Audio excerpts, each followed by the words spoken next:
Hello everyone, আসসালামু আলাইকুম। আজকে আমি অনেক সুন্দর করে রেডি হয়েছি, কারণ আজকে যাব আমার ফ্রেন্ডের বিয়েতে। ফাইনালি আজকে বিয়ের প্রোগ্রাম, তো তোমাদের সাথেও শেয়ার করব।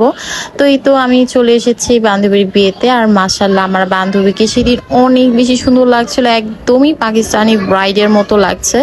তো আমি ওকে দেখে বলতেছিলাম মাশাআল্লাহ, কারণ নজর না পড়ুক, অনেক বেশি সুন্দর লাগছিল তোকে।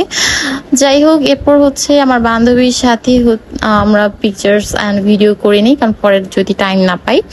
যাই হোক, এরপর হচ্ছে আমার খাওয়া দাওয়া শেষ করতে না করতেই হচ্ছে বর চলে আসে, মানে বরযাত্রী। তো বান্ধবীকে লুকিয়ে রাখি, বরকে দেখতে দিব না তাই। এরপর হচ্ছে বিয়েটা স্টার্ট হয়ে যায়, মানে কাজে বিয়ে পড়ানো শুরু করে। অ্যান্ড আলহামদুলিল্লাহ আলহামদুলিল্লাহ বিয়ে সম্পূর্ণ হয়ে যায়। এরপর হচ্ছে এই তো সাইন করছিল, আর এই সাইন করার এই টাইমটা খুবই ভালো লাগে, এই জন্য এইটা ক্যাপচার করেছিলাম।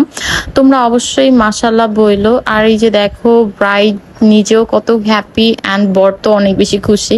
তো দুজনের জন্য অবশ্যই তোমরা দোয়া করো সারা জীবন যাতে দুজন এইভাবে হাসি খুশি থাকতে পারে। তো এই তো বিয়েটা একদমই ডান। এখন হচ্ছে বিদায়ের পালা, মেয়েদের সব থেকে ইমোশনালের পার্ট, তোমরা তো জানোই। যাই হোক, আজকের মতো এখানেই বিদায় নিচ্ছি। সবাই ভালো থেকো, আল্লাহ হাফিজ।